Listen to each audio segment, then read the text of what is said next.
nothing is going. Yeah. Recording, very good. All right.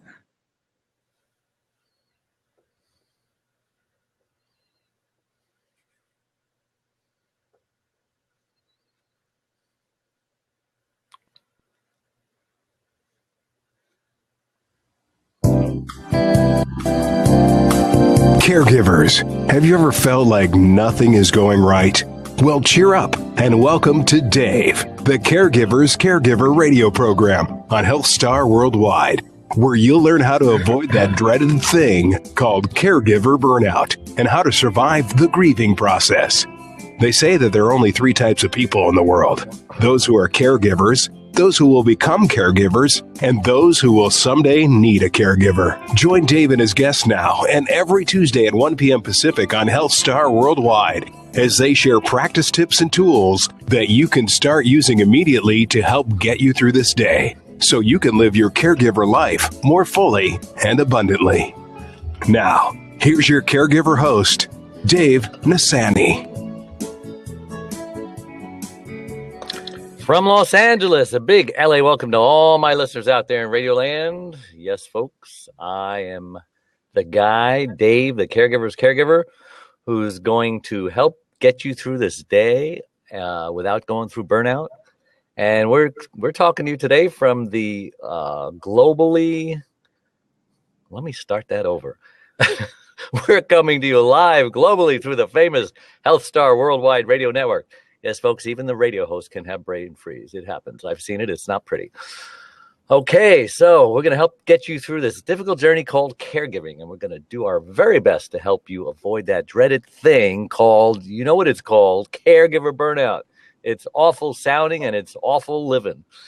Now, we have an exciting show planned for you today. Actually, my co-host, Adrienne Gruberg from the Caregiver Space, she couldn't make it today. It's always a sad day when Adrienne can't join me here. But a double whammy, my scheduled guest had to call in and cancel as well. So I'm going to have my engineer, Blade, there, the famous Blade, and he's going to interview me on what I was going to interview my guest. So today is just kind of an experimental show. We're going to see if it all works out. And Blade said he learned a few tricks about blabs. See if he can dazzle us with his brilliance. Hey, if you're new to the show, and we get many new listeners every week, especially here on Blab, I'm your host, Dave Nassaney, and this show is the caregivers of every kind. And the one thing we know about caregivers, yep, they're real special people. But they're caring, they're selfless, they're sacrificial, they're empathetic, all those wonderful, wonderful things. But oh yeah, they got this bad habit. They're very prone to burnout, because they tend to put everyone else's needs above their own. Like the airplane, put your own mask on first before you help your kid with their needs. Well, caregivers are the same way, and I don't know if we're ever going to change them, but we can sure try. Hey, we also talk about grief and loss here, the devastating effects it can have on us. It automatically throws us into this other thing. Just we need another thing, and it's called the grief process. Ouch, and you just can't, there's no shortcut. Nope, I'm having trouble talking today, Blade. Can you, help me out here? Shortcuts. There is no shortcuts, thank you, to grief. You got to go through grief, you can't go around it, can't go over it, can't go under it. Got to go through it, and it's not fun. It's kind of like childbirth, you got this baby in you, it's coming out, man.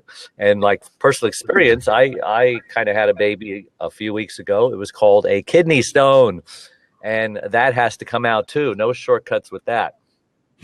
So hopefully we can help you through your grief and your loss if you happen to feel like you're stuck. Okay. And there's no epidurals for caregivers, Dave, is there? There is no epidurals for caregivers. Like there are for having a baby, but maybe there is. Maybe there's a certain drug you guys could take that would help you avoid burnout. Maybe we can invent a drug here, right on the air today, Blade. It can be done. Tequila. No, that won't help. Well, I want to thank last week's guests, Adrienne, of course, and what was her name? I think it was Joan Roca. Does that sound right? June Roca. June Roca. Oh, I was so close. So close. Forgive me, June, for crucifying your name. But great show. All of our shows are reported podcasts here You can go to my website, caregiverscaregiver.com, and hear it all. And this one as well will be broadcast also. All right, enough of that. Blade, welcome to the show. Thank you so much for agreeing to do this interview of me today. I really appreciate it. Thank you for engineering the show to make sure it sounds good and all that stuff. So, why don't we just begin, Blade, by asking you to introduce. I just have to talk slowly today, and all the words will come out properly. Introduce yourself and let us know, who is Blade, the engineer? That's what I do. I'm an engineer, and I turn up knobs, and I make sure everybody sounds right. And it's difficult to do, but it can be done. And whenever there's an issue, and it's the internet, so there are issues, the answer is always, I don't know. Really? But I'll fix it. And I'd like Maryann to join us, because she's just a wonderful person who I love. And every time I see Maryann, I say, I love you, Maryann. So let me bring her in. I don't know how to bring her in. I don't see her. She isn't in the normal place. She has to call in first, and she may or may not. Well, there we go. Okay. See, she is listening. So, Maryann, you're almost here. It's like, beam me up, Scotty. And, she's like, okay, they're here. Hi, Maryann. Can we hear you? Hello. Oh, good. It's always great when you can hear the guest. Absolutely. How you guys doing? We're doing good. We're doing good. Blade was just about to introduce himself. So go ahead, Blade. Well, I'm Blade, and I don't have a last name. And I'm here in Scottsdale, Arizona, which is the home base for Dave Nassaney's program, Dave, the Caregiver's Caregiver. And we do a show weekly every Tuesday at 1 o'clock. And next week, we're probably going to have maybe a new time, noon, but Blade's going to check with that. Mm-hmm. Maybe we'll go a little bit earlier. Depends on the time that's best to have specific guests on. And so that's what I do. As a producer and engineer, you make sure everything goes right. And it's not always like that where everything goes right. Yeah. But most of the time it does. When it does go wrong, my job is to fix it. And I'm pretty good at that. But you can ask anybody. There's all kinds of technical glitches. But if I'm doing my job right as a producer, you'll never know I'm here. But that rarely happens, right? Never. Always a phone call, and always a post-show meeting, and always a text after. What happened? Why didn't you? I want my. That's how that. Those are the three categories. Right, Maryann? Yeah, those are the three. You always fixed it for me. And Dave said those are the three categories, but that's a lot of caregiving kind of categories too. Where is my, and why didn't you, and can I have my? That's true. Blade, that is so good, Blade. Yeah, I'm going to let you just jump off onto that and go into that. Maryann, why don't you just tell us who you are briefly, and why has God put you on this green earth? Wow, that's a huge. Is that too deep to start with? No. Is my sound coming through okay? Well, it could be better, but we can hear something. Isn't she louder than the rest of us? A little bit? I don't know. Okay. Am I? A little bit. Well, anyways. That's because she's holding it right up to her lips like that, Should I put it down like this? Is this better? Yes. Okay. Yeah. Cool. A lot of people say that they can't hear me that well. If you pin it on your lapel, it's even better, but I don't know if you can do that. Not today. Okay. Yes. Yeah. Well, I only have a few minutes, and I just wanted to stop in and say hi. This is Maryann Ehman. Create your magnificent life now, and I am on this planet to help encourage people to don't give up on their dreams. Oh. And to whatever the obstacles are, there's a way to get over them. And but I wanted to join your call today because I actually have a question. Well, we are the question answerers here, aren't we? Mm-hmm. Yeah. What's your question? Well, my question. Caller, what's your question? My question is this, because I noticed that feeling overwhelmed, burned out, hopeless, helpless, that's your opening to your, and yes. I have actually a friend who is going through that right now. She works a full-time job. She is desiring to promote her book, finish her book, promote her book, get into another line of work. So she's been working behind the scenes while she's not working at her job. But she also has a sister that who lives with her who's disabled. Oh. And she has 2 little kids, the sister that she's caring for. And now that sister just went into the hospital with conditions. So my friend is quite overwhelmed trying to be everything to everybody. And her job is extremely demanding. And when people don't fulfill their end of the obligation, it gets dumped on her. So it increases her workload. So how does she ever get to really fulfill her own dreams when everybody else has got these urgent crisis type of needs? I mean, I have my own opinions, but you're the expert in caregiving. Well, Maryann, this is such a hard question because it really has to do with the makeup of a caregiver, which she obviously is. Caregivers are caring and loving and sympathetic and empathetic, and they give and they give and they give until there is absolutely nothing left to give. And then they get sick and they become sicker than the person they're caring for. And you can tell them, don't do that until you're blue in the face, and they just can't help it. They're hardwired that way. The best maybe we can hope to is that they just bring it down a few more notches and become just a little more selfish, that dirty word that they think is just nasty, but it's Blade, it's okay to be a little selfish, just a little, right?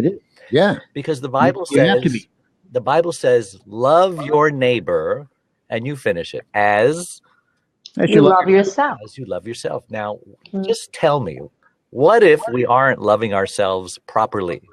Does that mean we're not loving our neighbors properly? Probably. You think? Right.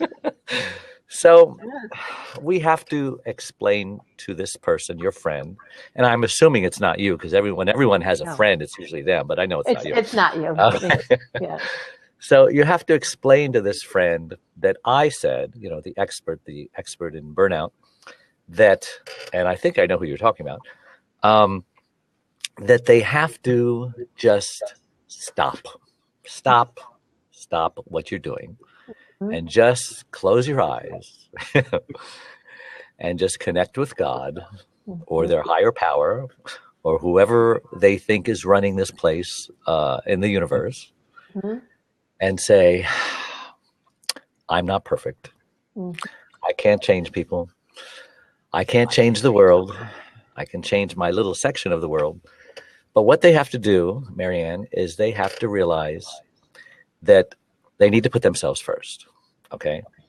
They need to come first. Like the analogy every time they fly a plane.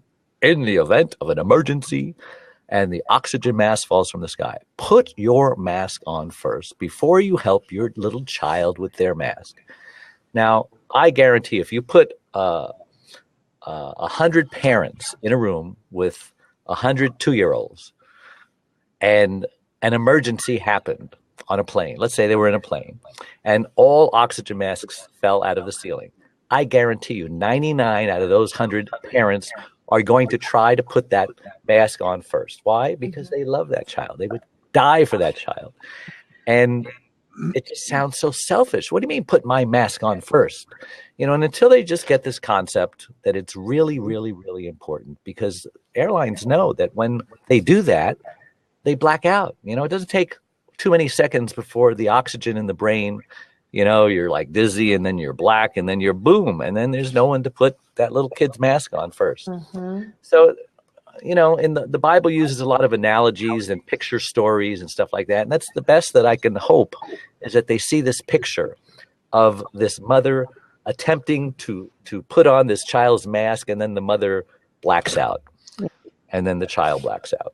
And that's a story that doesn't have a happy ending. But if they would have just taken, 3 seconds, 1, 2, 3, boom, put your mask on first. And sometimes that's all it takes to just, take care of yourself first. Now, that's a long answer to a very short question. I don't know.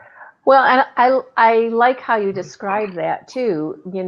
Just the visual of thinking that if you don't have enough air, you start to black out, and then now you're both blacked out, And I think you also hit the nail on the head, and you said their makeup is to be a giver. Their makeup is anti-selfishness.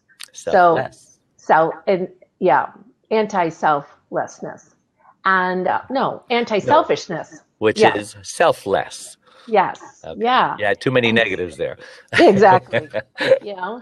And it just goes against their grain, but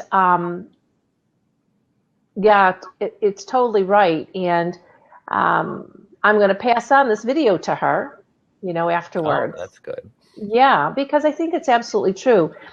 When you get, and I think that's a normal, when you get into it, all right, in the normal way things go, if you take that stand and be more selfish, as you say, as calling it a dirty word, but it's right. If that's the normal route for you, then when you get into a crisis, then you can put aside your own things for that crisis.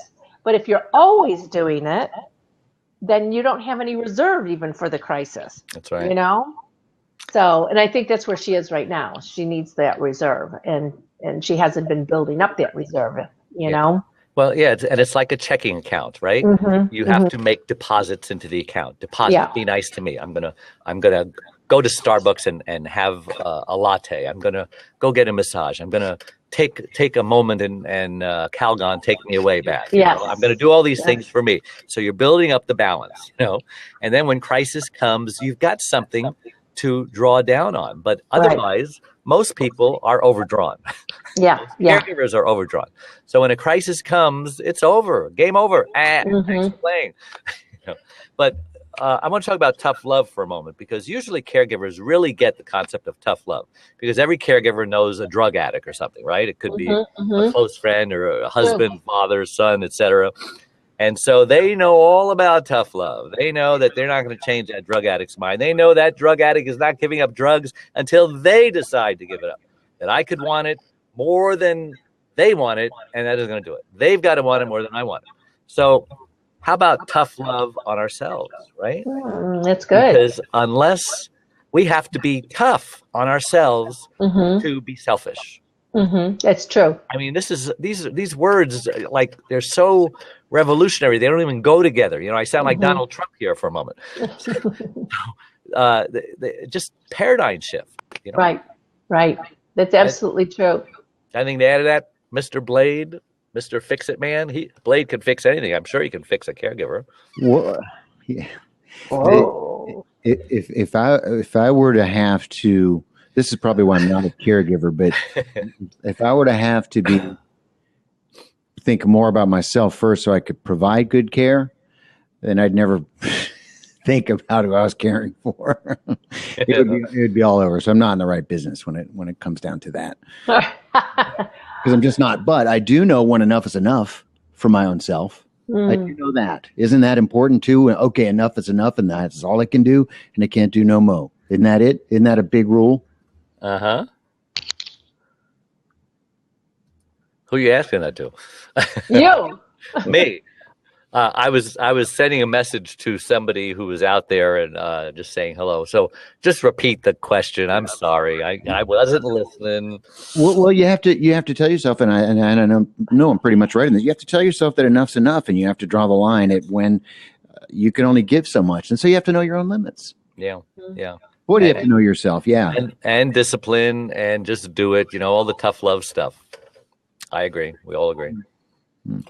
Hey, one day, I want to know, a quick question here, very quick, and it shouldn't be too difficult, but I always wondered when it changed from caretaker to caregiver and what the official term. Because caretakers kind of sound like somebody who cares for a property, right? The caretaker of the estate, the caretaker of the cemetery. That's good. That is good. That is good. Yeah.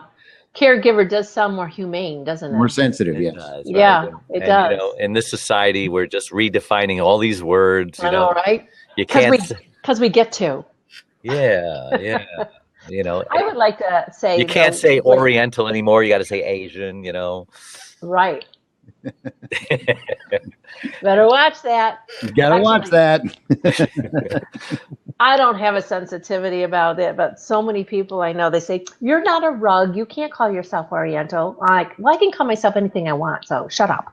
Now, is it okay to eat Oriental food, or is that, I don't know? I'm fine with it. So, Are you fine? Are you fine with this? We're not talking about you. We're talking about the wackos. You know? Yeah. The rest of the world. Oh, I just said a bad word. Wackos? Yeah, bad word. I'm sure I offended somebody. Please forgive me. But I would like to make a comment about Blade's comment about, knowing when enough is enough, and knowing when your limits have been breached. All right. And, and I think that that's a really good, a lot of people don't have that self-awareness. And that's really what it is. It's a self-awareness of giving yourself permission to even have those boundaries. Mm-hmm. And to say that, with those boundaries, I'm good. And I'm even more effective when I have those boundaries. And when I cross those boundaries, I have just lost effectiveness. Yeah, boundaries are so important. And if people are crossing boundaries, it's usually not their fault. Whose fault is it, Maryann? It's yours for letting them. Because we never told them where the boundary was. Right. Of course they're going to cross it. Yes. I love the saying. It says that we teach people how to treat us. Oh, that's good. That's good. I like that. We're in control of that, aren't we? We are. And it's all subtle and subconscious. But Blade, I think it's time for a break. What do you think? Absolutely, man. Let's do it. And I'm going to have to go because I have to get prepared for my show in a little while. Tell us about your show in case someone wants to see more of you. Oh, my show's coming up at 3 o'clock Pacific time with the wonderful Star Worldwide Networks as well. And today's show is going to be about, for people who have ever felt like they get nervous when people ask the question, what do you charge? Ooh, all right. Good. And they get that little queasiness and that constriction in their throat or their chest, and they get feeling awkward and just uncomfortable. So we're going to talk about that. And I'm going to also give 4 powerful reasons why you should charge well for your services. And how does someone get to your website? Well, it's going to be on the blab here too. Maybe I could put it in the thing here. How's that? Yeah. And, okay, so that's my blab for later, or they can listen in on radio. So let me put that in here too. Meg. And don't worry, we're not going to charge you for this plug. It's a free show. This shameless plug. It's not shameless. You invited me. It's only shameless if I do it. Yes. Selfless it is. All right. The selfless plug. I'm doing you all a favor by giving you my link. Amen. Yeah, you're providing a service, Maryann. That's yes, I you am. are. Laugh all you want. That's true. Well, that's why we allowed you on my show today. Thank you. Right. Thank you. You're welcome. Well, blessings to you, and thank you for that little piece of. And I really am. I'm going to put your link onto my friend so she can rewatch it. Okay. And then we'll say a little prayer, and who knows what'll happen. That's right. Thank you. All right. All right. Bye, guys. Love ya. We'll be right back. Caregivers, have you ever felt like nothing is going right? Well, cheer up and tune into Dave, the Caregiver's Caregiver radio program on HealthStar Worldwide.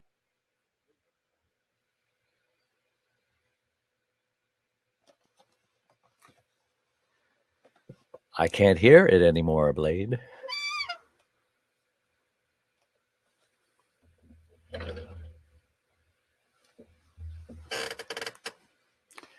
Don't go away, everybody. It's just a commercial. For some reason, you can't hear it.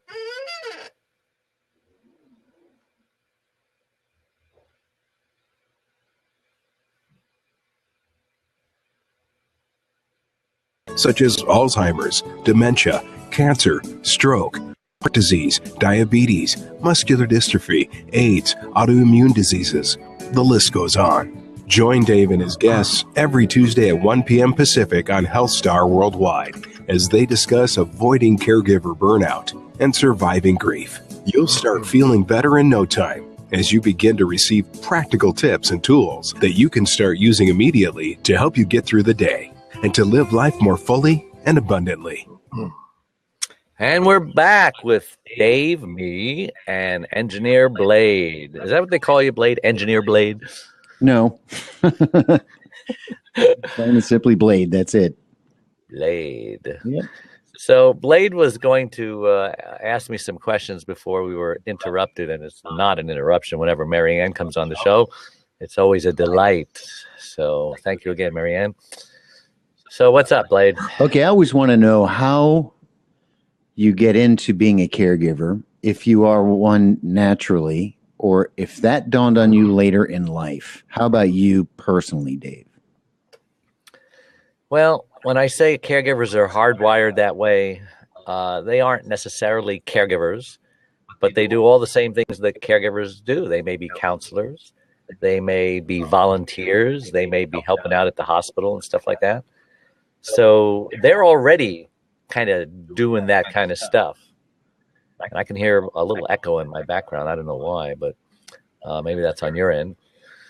Anyway, if they really want to get involved in caregiving, then all they have to do is, if a caregiver hasn't, if a care receiver hasn't found them already, which they will, because, 1/3 of the population are already caregivers. 1/3 of the population needs a caregiver, and the other third are going to become caregivers. So, I mean, it's only a matter of time before you or someone is going to need your care.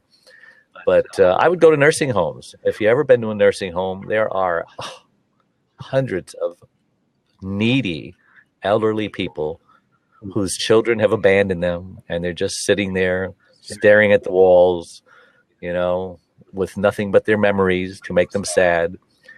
And when my mother was in a nursing home, so when I would come, I'd bring my granddaughter sometimes, and you'd see that place just light up when they see this bundle of new life come in, because they're all kind of dying, and something that's vibrant and alive come in. They just boom, and they just come alive. And I'm saying, wow, somebody needs to just do a ministry of bringing children. And I saw a video one time where this daycare center just visited a nursing home, and that place just went wild. So I don't know if I answered your question or not.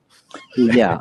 You hear about how there's so many openings in positions like that, and just as you said, the home concerts like Janie Lighty does, when they have people come in and play guitar and sign CDs and talk to the groups for a couple of hours or something like that. But yeah. So back to the caregiving thing. So I know your story about your wife, and that helped you learn about being a caregiver, and that's what you do. But have you ever before that had a caregiver position, Dave, where you quit? Where you actually told yourself it's too much and it can't be effective to anyone this way? Well, yes. In fact, and I never even realized this until I became a caregiver, because I would think back on that and I'd say, what was I doing before my wife had a stroke 20 years ago and I became her caregiver? Well, I forgot, but I didn't realize I was visiting this friend who was older now, and I was visiting her once a week. And just being a friend, and she was, what used to be called manic depressant. Now they call it bipolar. So, I mean, she was a handful. Sometimes she'd call me in the middle of the night because she'd be freaking out. And I'd say, Marjorie, you're not allowed to. Where did you get this number from? Because, I don't give her my number.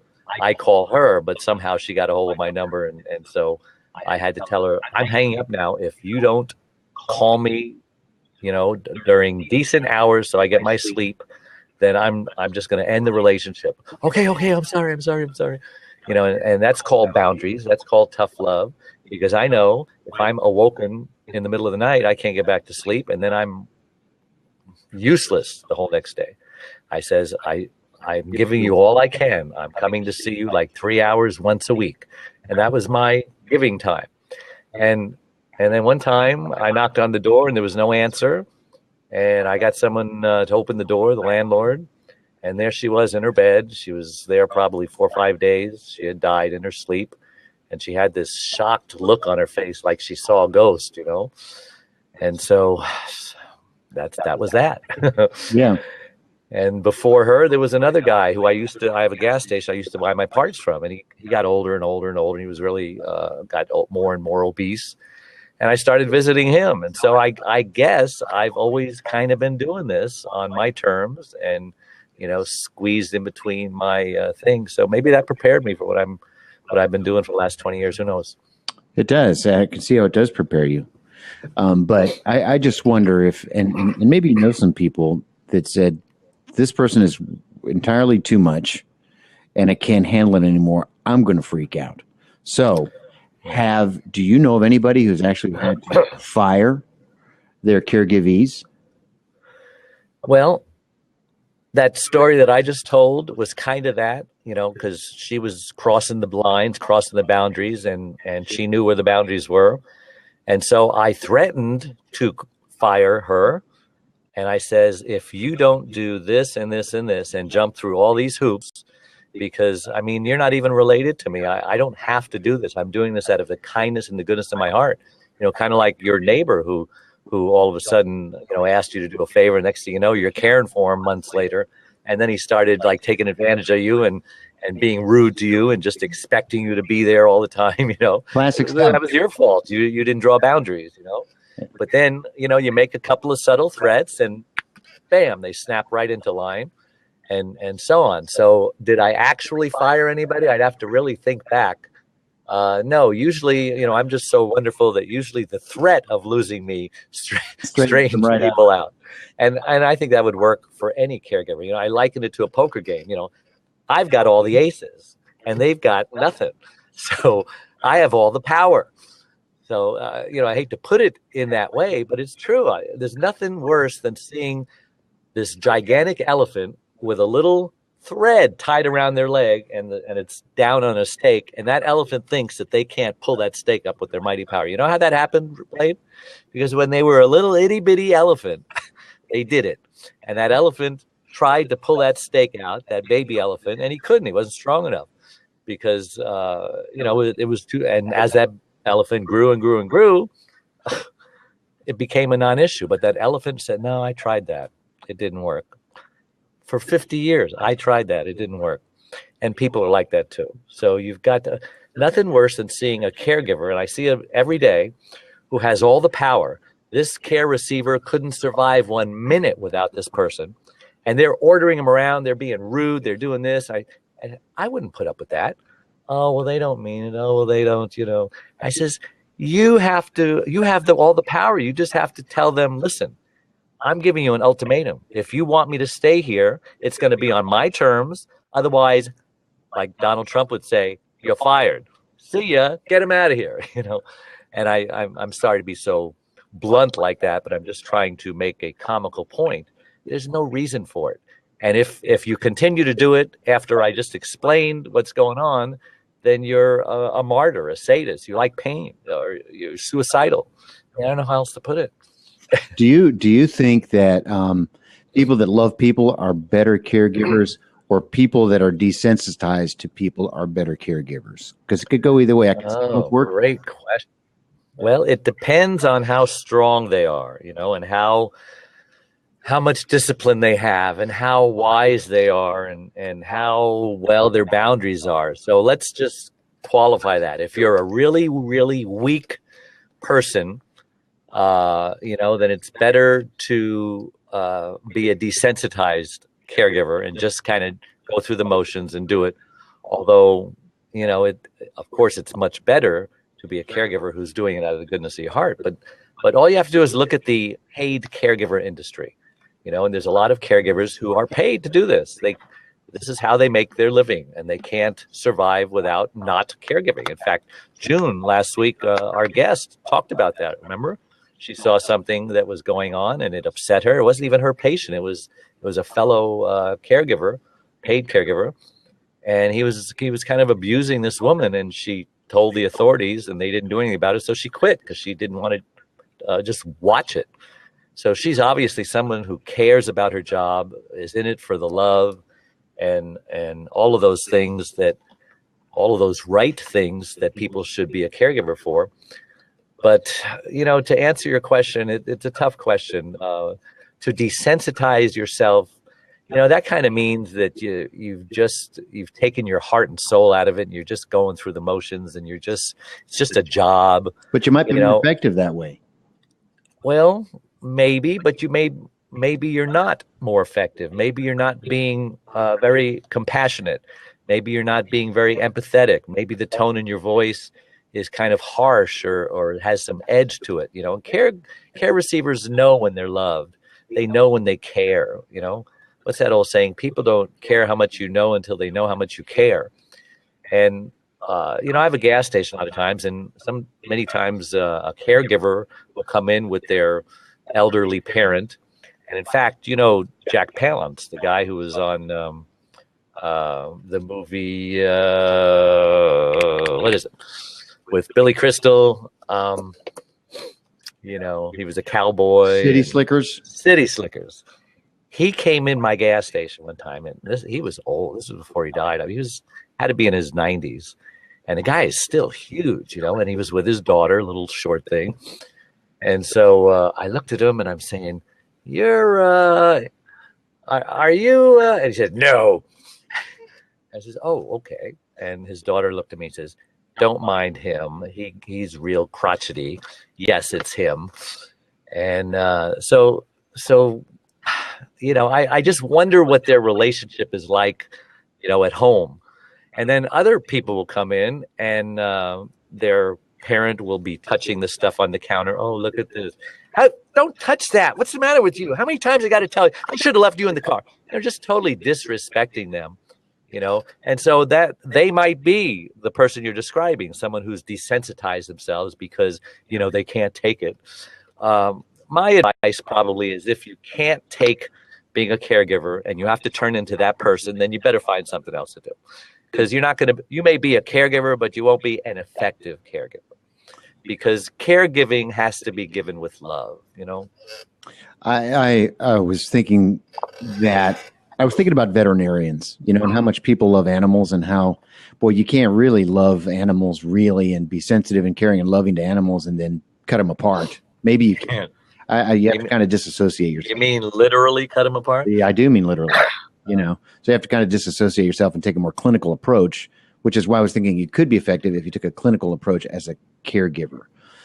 Just thinking that. But so let me ask you, man, personally, do you I bet you've had the discussion with yourself, God, I'm just too burnt out. I'm going to need a month off. And what is the most burnout you've ever been? And what did you do to fix it? You look fresh, you look healthy, you know, you've been through all this. Yes. The first 2 years of my wife's stroke was terrible. Because she was a great person. She was like a cross between Martha Stewart and Wonder Woman. And she was just living life to its fullest. She was doing stuff. And all of a sudden, boom, knocked on the side of the head. Might as well with a brick, you know, because she lost her speech. She had a stroke. They don't know why it happened. She was healthy. None of the high risk factors were involved. And she was paralyzed on her right side. And so when she came home after 6 weeks in the hospital and 6 weeks of home health care, and basically, you know, she still couldn't talk. Her right side still didn't work. And she was mad at the world. She was going through the grief process. She was going through, you know, the denial, the anger, the bargaining, the loneliness, the depression. And so, you know, like the Mills Brothers sang a song, you only hurt the ones you love, the ones you shouldn't hurt at all. And I was the only one around to take the brunt of her unhappiness. And it was miserable. And I was definitely burned out. And so being someone who always believed this stuff of putting yourself first and taking care of you, I set up some vacations for myself. Weekend trips out of the state with relatives that I would never go see myself because, you know, it takes money and it takes time. But I sought out these nurturing relationships from loving relatives that lived far away. And I just brought a babysitter in for my wife, a caregiver, and told her I had a business meeting or something. And I don't remember what I told her. But if I told her that I was going away to get away from her, that would like hurt her feelings. So I know I didn't tell her that. I didn't tell her anything that would hurt her or make her feel bad or make her feel jealous that I get to go away and you're stuck here and stuff like that. But yeah, I did it several times. And I came back rejuvenated, recharged, and ready to conquer the world again until the next time came.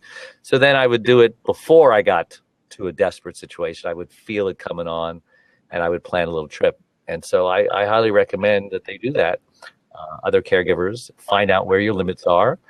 And it's like your cell phone, right? It says, starts blinking, danger, danger, you're running out of juice. Well, as well as I do, when it's at that point, there aren't too many things you can do. The screen goes dim.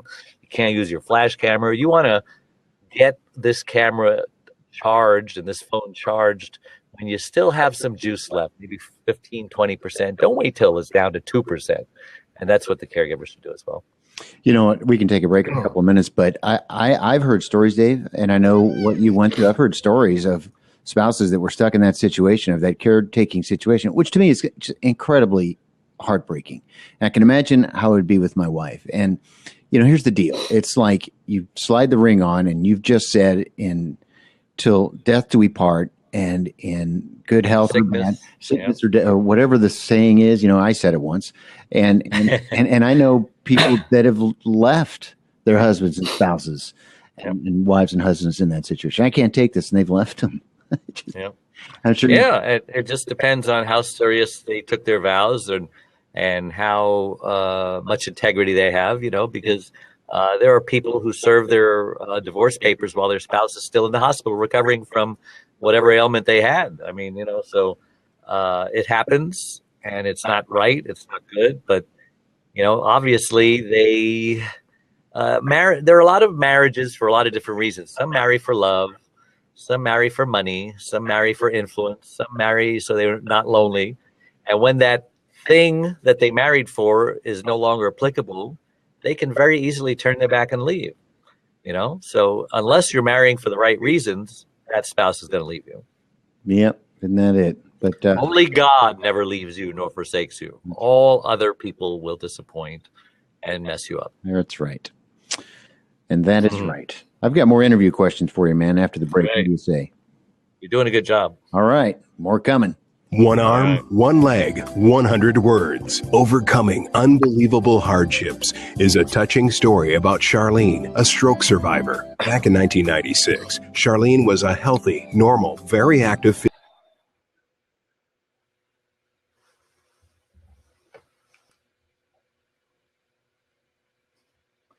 It stopped again.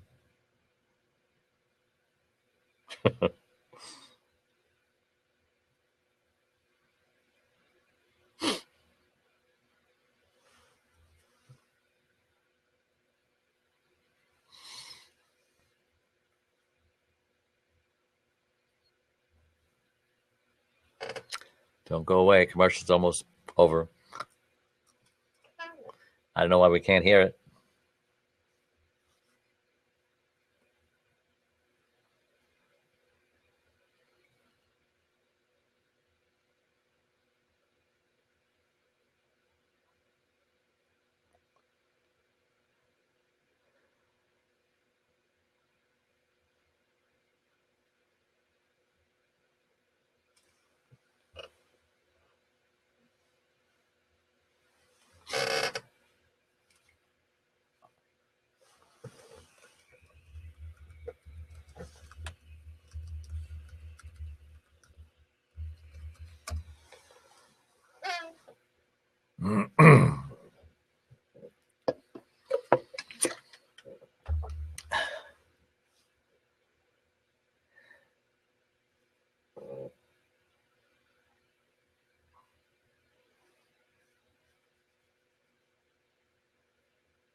Crouch says Charlene just won't let the promises of God go, and she has not let her circumstances get in the way of her faith. She's not just a survivor, she's more than a conqueror. As the Bible states, you will be encouraged by her testimony, regardless of what you're going through.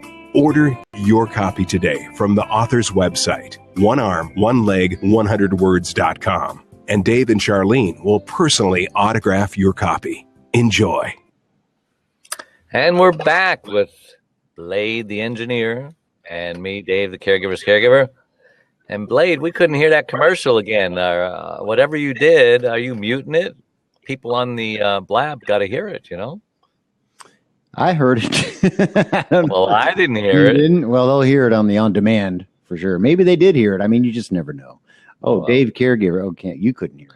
Maybe you were the only. Let's hope you were the only one that couldn't hear it because you heard it. Well, when you went back and did something, then the last third of it came back on. So what did you do? Okay, so I muted you and me. So we couldn't hear us. Okay, good. That's good. So I think if you mute you, I don't hear it. That's it. Very good. You just have to keep quiet. That's right. That's what it is. We have to shut up. Okay, so is it possible for caregivers to look forward to getting up and going to work and do some? Are you talking about paid caregivers or the volunteer caregivers? Good point. So let's go with paid. Oh, I'm sure paid caregivers have many days that they do not want to go to work. No, but look forward to it. I mean, are happy and can't wait to get up and go. I think it depends. It depends if they have a good patient. It depends on how healthy they are and how good of a caregiver they are. I've heard of people, paid caregivers, who come home because let me say this first. When I first heard that paid caregivers suffered from burnout, I was shocked. I didn't expect it. And I'm still getting an echo, Blade. I don't know if there's something. Can you hear me? Oh, yeah, I hear you great. Only in your headphones? Or is there another place you're hearing me? No, just you in the headphones.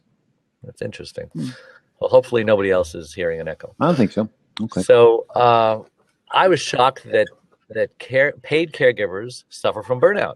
Does that shock you or no? It actually does. I'd never heard of it because they just seem happy. It's like a job. Yeah. Yeah, just go do your job, No, so apparently the really good caregivers, the paid caregivers, are the ones that we're talking about who do it for love, and so they are natural caregivers. So they says, hey, maybe I should just become a paid caregiver. That way I can get paid for doing what I love, right? And what usually happens when we do what we love as a job, then we usually learn to hate what we love, and then we stop doing what we hate, which used to be what we loved.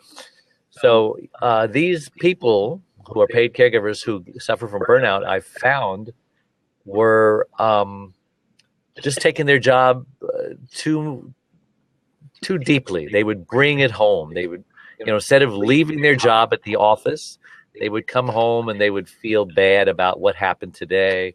They would feel bad about the pain that they know that their care receivers are going through in that nursing home while they're resting in a nice bed. They know, oh my gosh, I wonder if the nurse is going to remember to give her the double sleeping pill tonight. Otherwise, she's going to be miserable. And they just go through this that they can't turn it off, and that's not a good thing, obviously. So paid caregivers can absolutely. I forgot your question. Paid caregivers can turn it off, but I just wonder if there are bouncy, happy caregivers that go. Oh yes. Yeah.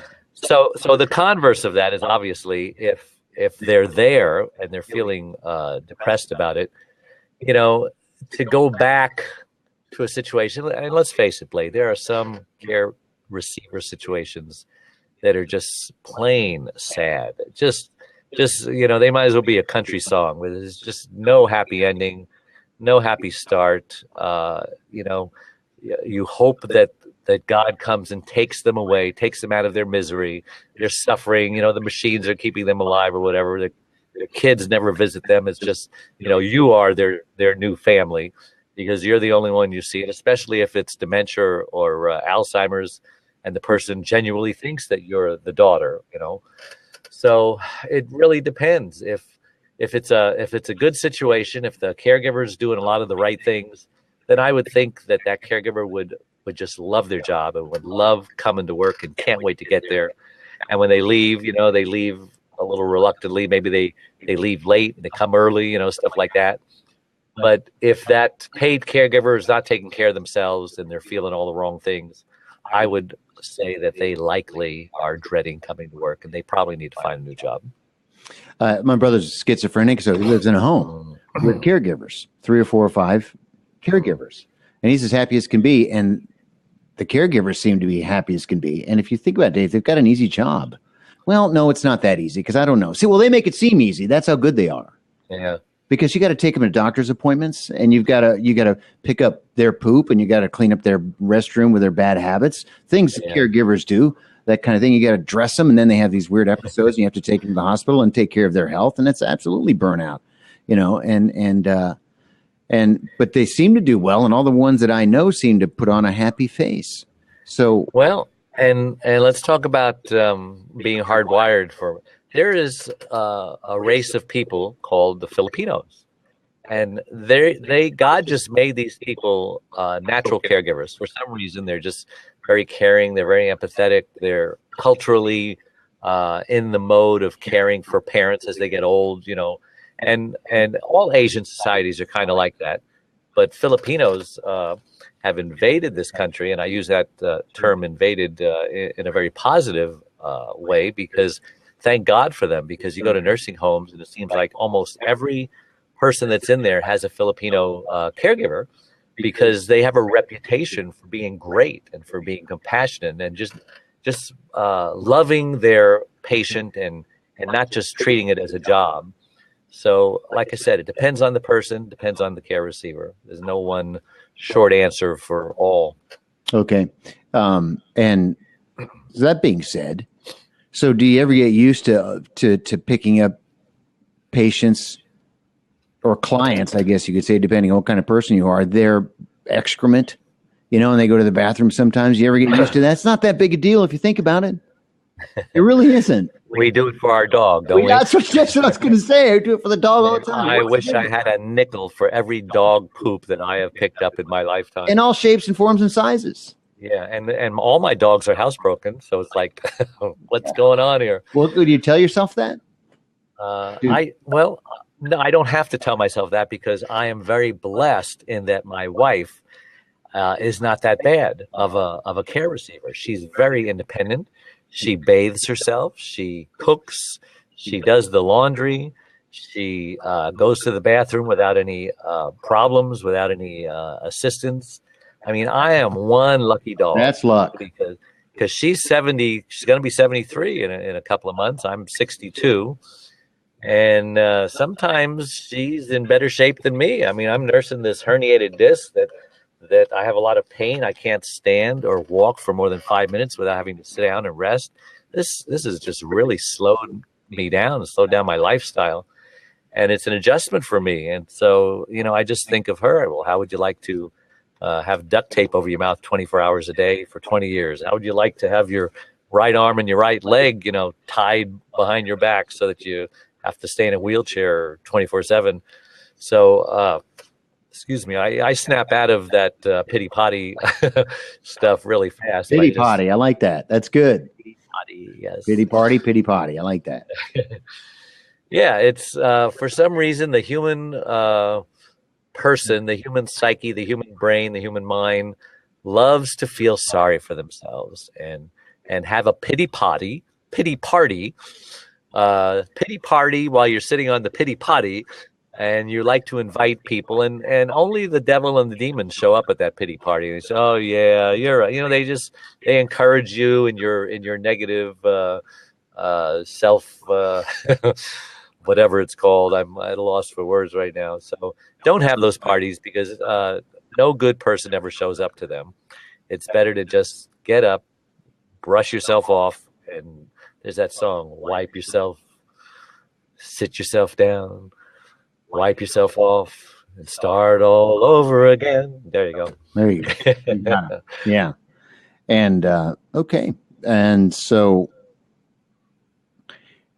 is it really depressing when one of your caregivees dies, or is it a relief?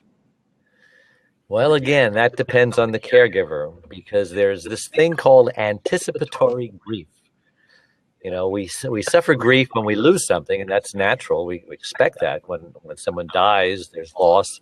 When your girlfriend dumps you, there's loss. When the doctor tells you have cancer and 3 weeks to live, there's loss. When you have to file bankruptcy, all these things start you down this road of the grief process, the denial, the anger, the loneliness, the bargaining, the depression, and then finally the acceptance. But in many people, death is certain.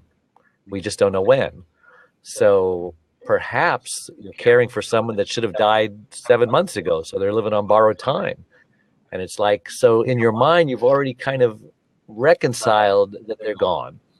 Or maybe in my wife's sake, the real wife, Charlene, who could speak and have a personality and have a conversation and talk about deep things, she died a long time ago because she's not here anymore. So in a way, part of her has already died. And when the rest of her dies, and I've thought about this a lot, how will I react? Will I be broken up? Will I be, and I try to put myself in that position. And it's just hard because sometimes we just don't know how we're going to respond.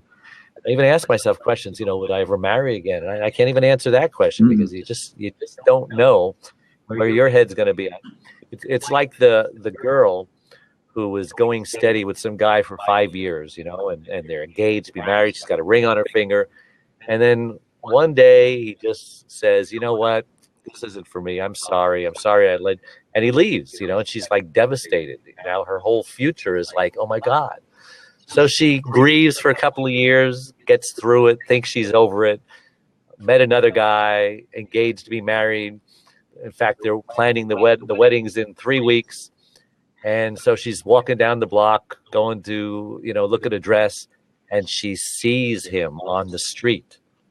And all of a sudden she collapses and has a breakdown, and she can't stop crying. And she's, oh my God, because she found out from a friend, I told the story wrong a little. She found out a friend that he's getting married again, or not again, but he's getting married.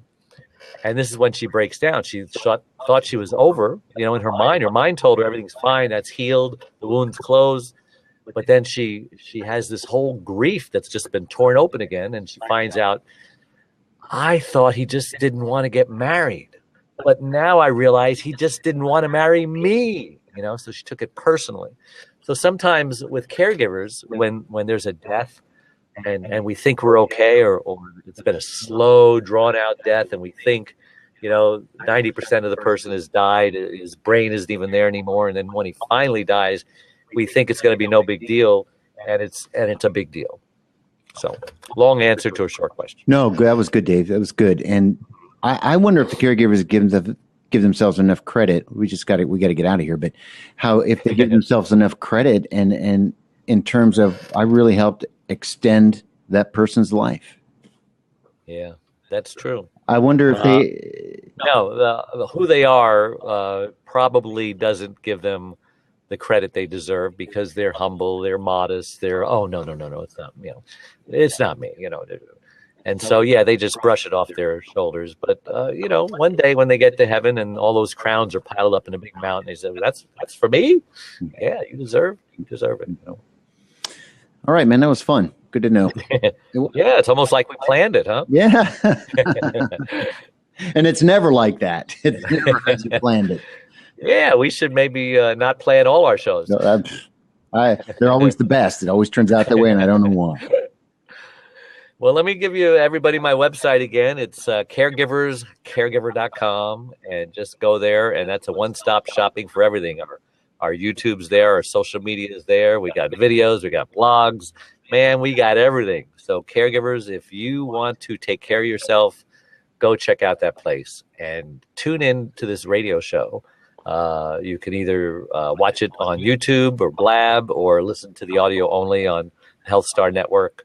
And our website will take you to all those places. So thanks for tuning in.